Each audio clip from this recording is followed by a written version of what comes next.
Road to Possible presents Road to Equality.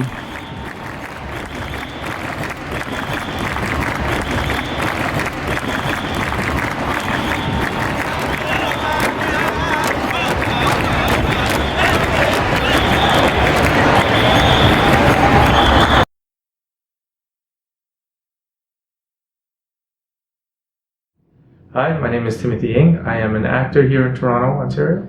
And the first time I've ever experienced racism was when I first dished it in high school. I came from Hong Kong when I was about 5 years old and grew up in a very conservative Chinese household. And most of the time I was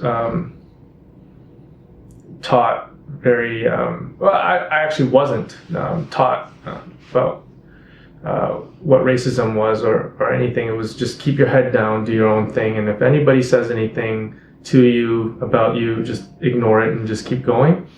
And that has been kind of like the saying all throughout school and part of college, but. Growing up in a very conservative household and having parents who were racist, that translated onto me, and without knowing better, it was just kind of like, oh, okay, well that's normal behavior because that's what my parents do, and so I guess that's okay with me. And so the first time that I said it was in school, and how I learned this was from watching movies and just being placed in front of the TV and seeing like, oh, well, that looks like it's okay to say, so I guess I can say it. And I had a fight with a brown friend of mine, and he had got me really, really angry. And so out of my anger and out of my frustration, I called him the N slur, which was completely wrong, but also I shouldn't have even said it because like that word has a rich history and a rich background for Black people, and that's the word that they reclaim. But I chose, in all of my ignorance, to use that word to call my brown friend that word, or that slur, I should say. And so when I said that, all the Black people turned around, looked at me, and was like, "What did you say?" And so I repeated it again. And then they got angry and they basically kicked my ass. And from that point on, I knew, okay, that I can't say that word because I know that it negatively affects people, and but also at that time I didn't really fully understand what that meant. So it wasn't until high school that I got to know better, like, okay, why is it bad, and being in a circle of friends that had Black culture ingrained in them, like basketball and hip hop and rap and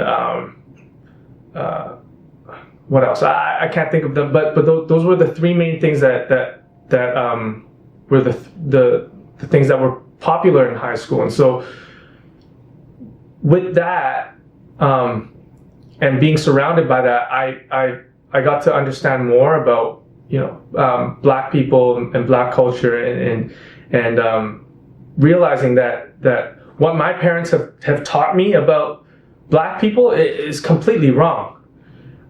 Growing up, they were always saying Black people are bad, brown people, they smell, white people are the devil. And so that was ingrained in my upbringing and in my teaching. And so that was the normal for me. And experiencing that with something different with your friends and your peers in school definitely changed my outlook. But I was also willing to accept that I was wrong, and that I knew that some things needed to change. And so I didn't stubbornly stick by my ways and kept using the N slur or just using racial slurs in general. There have been several times where I've raised opinions or suggestions in class about something related to history regarding the Chinese Exclusion Act, which was one of the things that we've learned in history class. And teachers would usually say, no, you know what? No, that's not really something that we have to worry about. Like this was history. This was a while back. We shouldn't be bringing that issue back up anymore. Like you're here now. That's all that matters. And to me that felt at that time felt like, okay, the teacher I guess was just fed up with a lot of us asking questions. Okay, I guess I shouldn't question it anymore, and I guess I shouldn't bring it back up anymore. Also at that time it was just kind of like, I want to be a good student. I just want to get through class, get an A or get something close to that, and just call it that, because my parents mentioned, keep your head down, do your work, and don't care what other people say, and just keep do your thing and just get through life that way. And so it wasn't until getting into college and really more so recently that I found, oh shoot, I was gaslighted when I was younger, or oh shoot, like they said that my voice didn't matter, my opinions didn't matter, my suggestions didn't matter, and that came to my realization more so recently than before.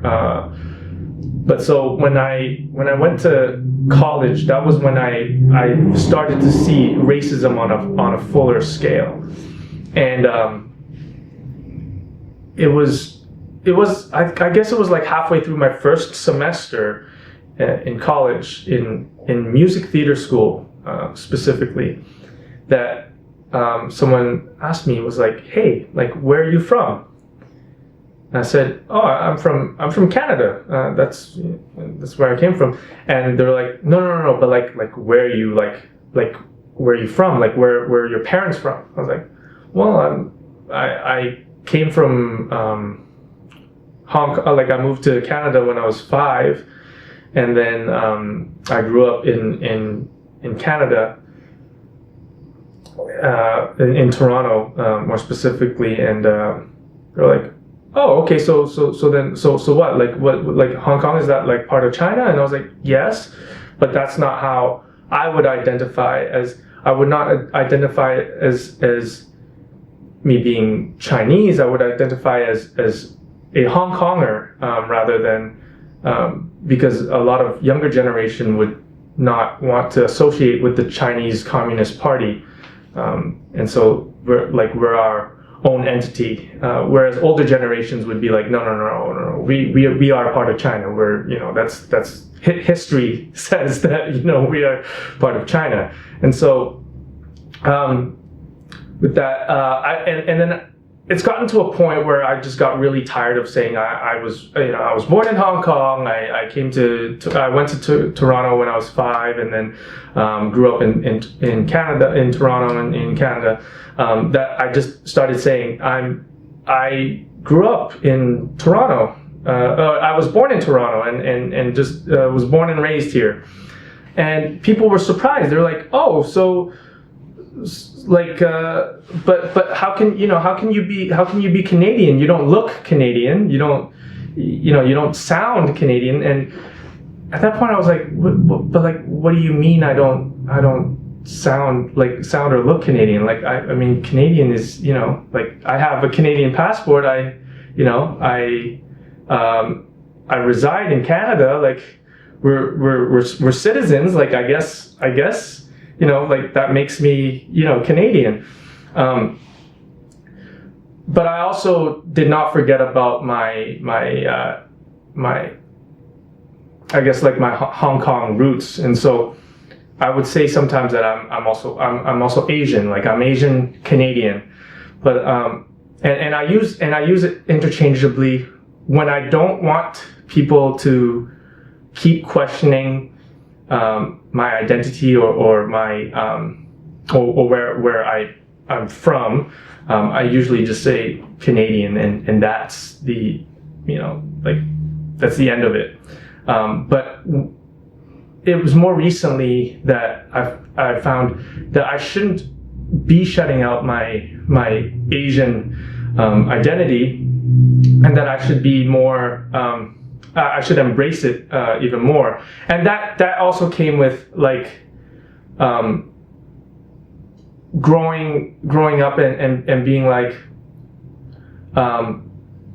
being taught, like, oh, if you say you're Asian, then people are gonna be like, oh, so like, haha, ching chong, this, the ling ling, all of these things that I didn't want to have happened to me. So I just kind of pushed that Asian identity aside and was like, no, I'm Canadian. That's my full umbrella term. Start of the pandemic, I was just, I had an appointment with my what do you call it? It's not a dentist, orthodontist. For my Invisalign, and I was waiting outside because they were starting to implement, one person in, one person out type of deal, and so I was waiting in line, and a bunch of high schoolers just walked by and started coughing, fake coughing, was like looking at me and was like, and I knew something was up because there was no Asian person in that group, and they were a mixed bag of people, and they were coughing as they were walking by, and then as they were leaving, they were laughing about it. And one person in the group was like, yo, guys, just stop, don't do that. But his voice was overpowered by his other peers in the group, and so they just kept laughing on and on and on, and that struck a nerve with me, because I was like, oh, that's what Asian people are gonna go through because of, I guess, where the virus originated, or where it got the most media coverage, and so that's where people might have thought that that's where it started, and that's how it was, created, something like that, and also it didn't help that the U.S. that the United States president at the time used a phrase called China virus or Kung flu, and that didn't help the situation, because people then just automatically associated that with, if you're Asian, you're Chinese, and if you're Chinese, you have the virus. And that has since gone spiraling down into more recent events of elders being attacked, and it started with elders because, I guess, I don't really know why it started with elders, but I guess it was because people saw that elders couldn't defend themselves, and that they were weaker, and so they wanted to hide behind their cowardice of attacking people who were defenseless, and it just kept going on, and it became a thing where it was like a regular occurrence. And especially in today's day and age where things have gone digital, that it's being filmed more and more, and we're seeing this on a more regular basis, and it's disheartening to me, because when I look at that and I think about, imagine if we didn't have cameras and this, and like this was not being seen, like we would still be attacked, and we would still not get media coverage. And it was, I feel like it was just more so within the last month or two that we're slowly getting some sort of media coverage, but it's not as a big of a scale as it would be like the Black Lives Matter protest. And I'm not comparing that to the Black Lives Matter protest. I'm saying give us some sort of platform so that we could speak out about these injustices that is happening to Asian people. Upon experiencing that at the orthodontist, I went home and I spoke to my parents, because I worry about my parents, and I worry about other elders in my community, because they are I guess like our backbone almost. They were the first, the people that brought us up and gave us that upbringing of our keeping our traditions alive and keeping our culture alive, so that we can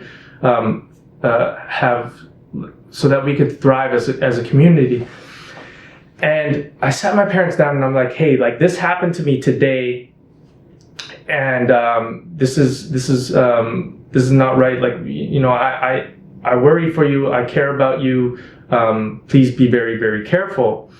And they told me, well, it's not going to happen to us. We live in a very, heavy Asian, community, and that's not going to, affect us.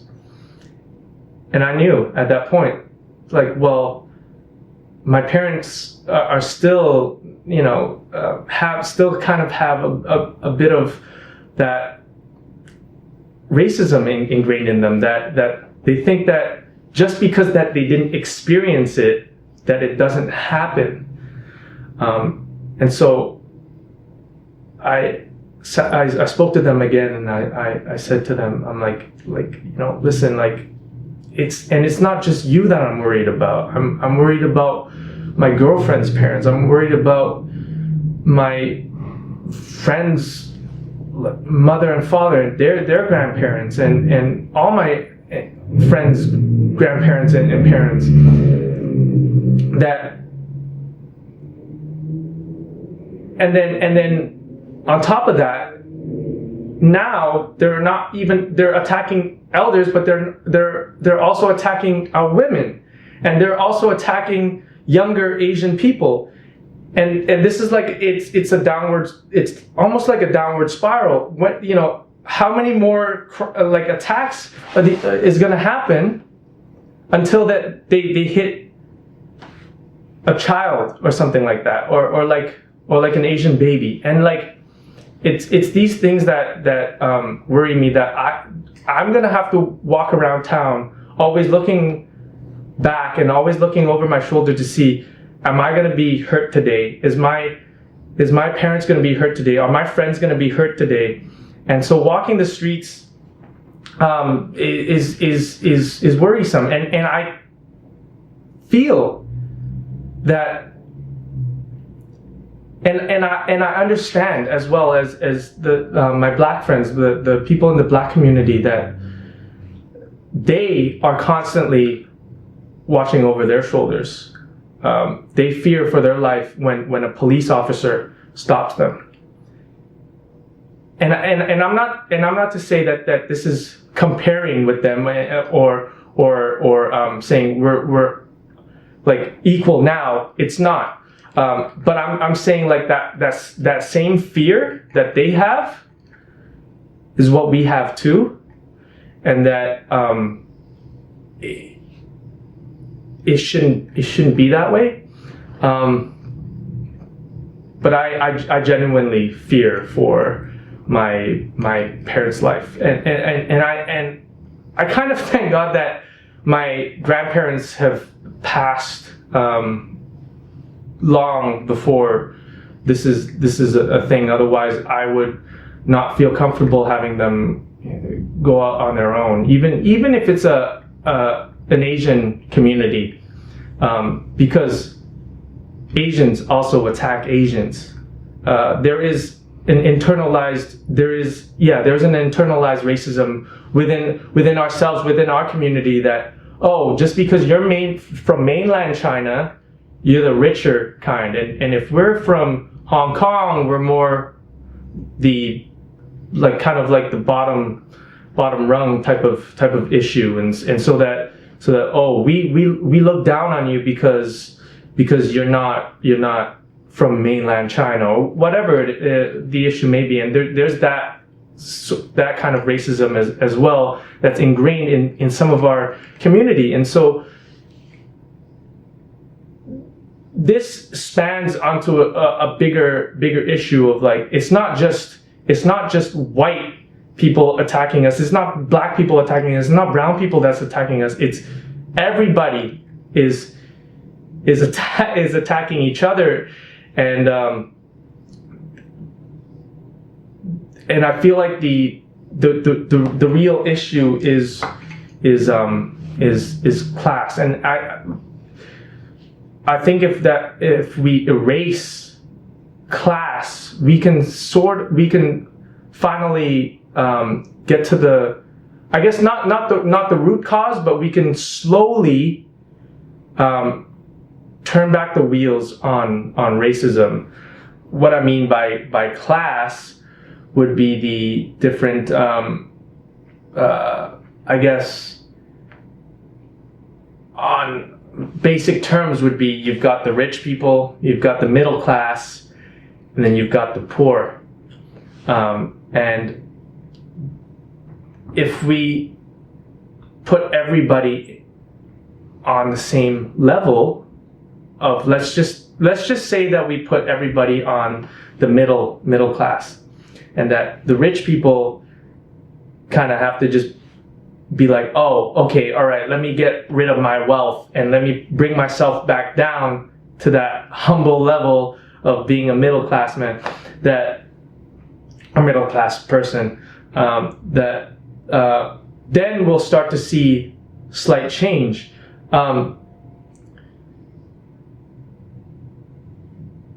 Because when you're poor, I find that people who are in the middle class or even on the higher class, that they tend to look down on poorer people, and the poorer people tend to be people of color. They tend to be marginalized races, and so if we put everybody on a equal playing field, there won't be that I look down on you type of situation. And I think that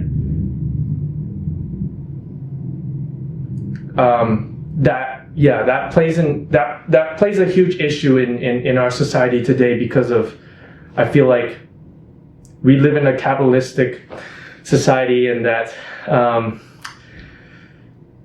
we're always about we gotta make it to the top. We gotta be successful, and we gotta make money, and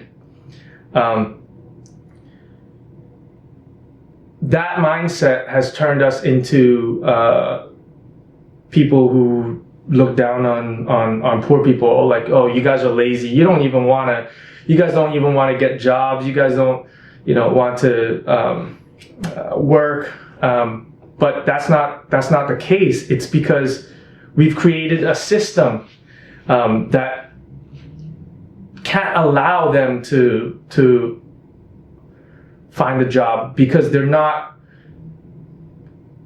being placed in a community where they're not able to get the education that they need to get that job.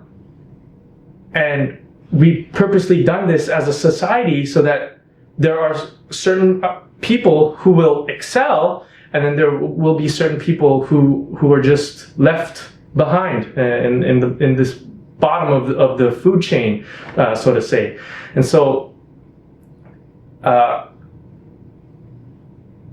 we need to, as a society, come together and be like, look at what we've done for hundreds and hundreds and hundreds of years, and let's try to fix it.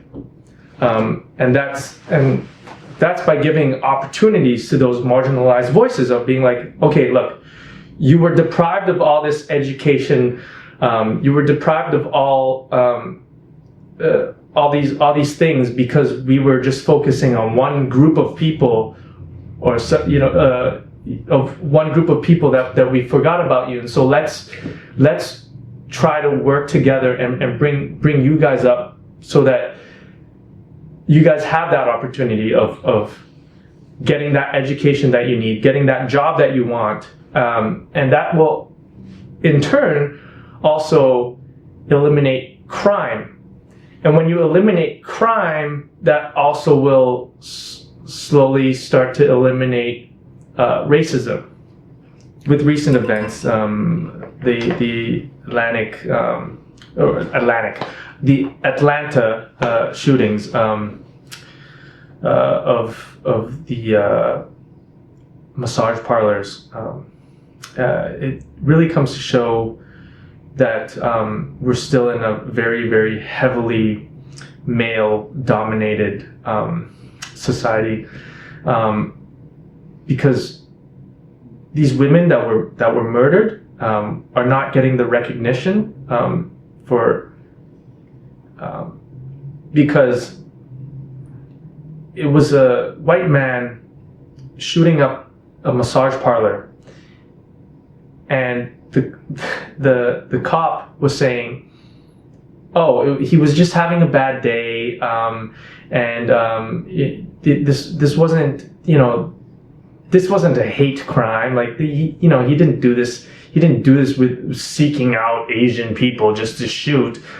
And it shows, like, well, what about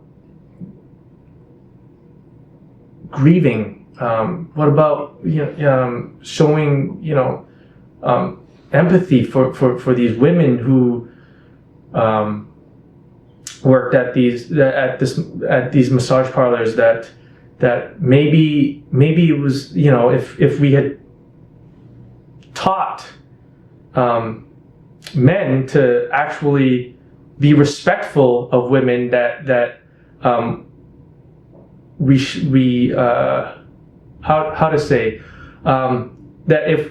if there was an actual education system of being like, listen, like, we need to disband the patriarchy. We need to educate men on how to treat women fairly, and that is the whole reason of the suffragette movement, the Me Too movement. All of this is them saying, listen, we're trying to say we're equal, we're human beings, and so, like, please just show us the respect as you would another male, and with those movements, being brought up, it's times are slowly changing, and we have to realize that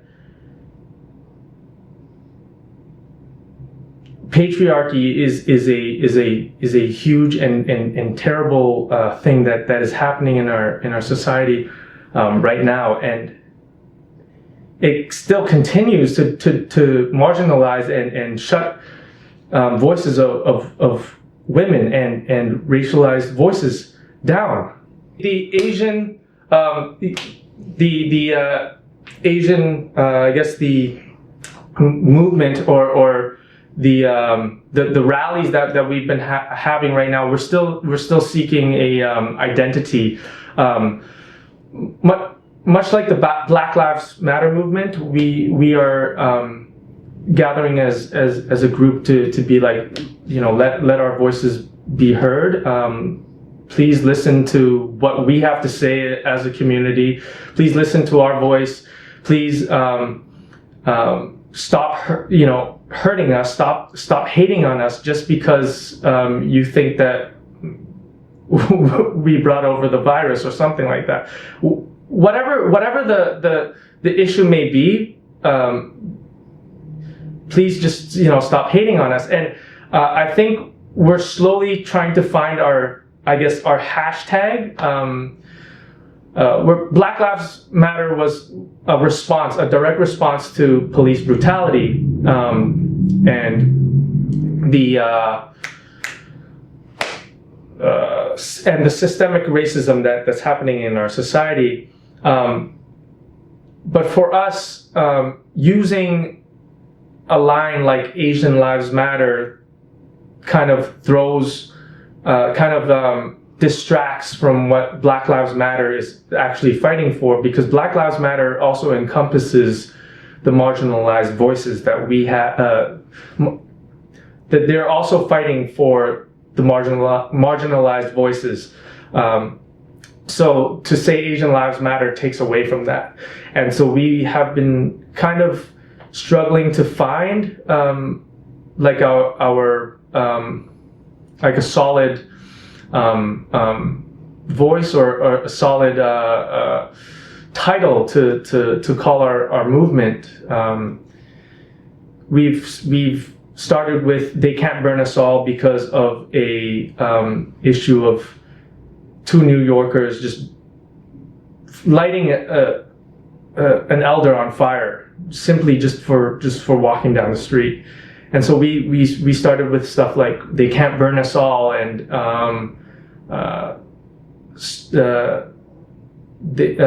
then with the different attacks of like someone being sliced across the face with a blade, we started saying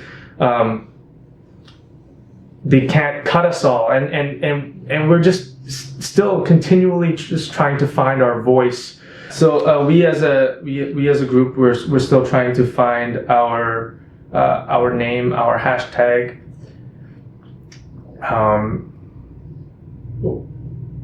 We are fighting alongside Me Too. We're fighting alongside the LGBTQ community, Black Lives Matter, Indigenous movement, any group that has been marginalized, that have their own movement. We're all fighting together as one to abolish this patriarchy, the poverty, to fight all the injustices that are happening right now.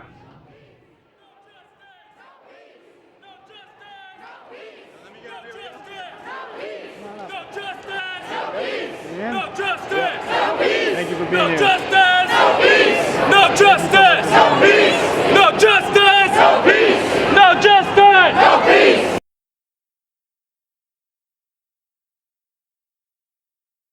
Thanks for watching. I hope you enjoyed the content. Make sure to reach out to us with your comments and feedback.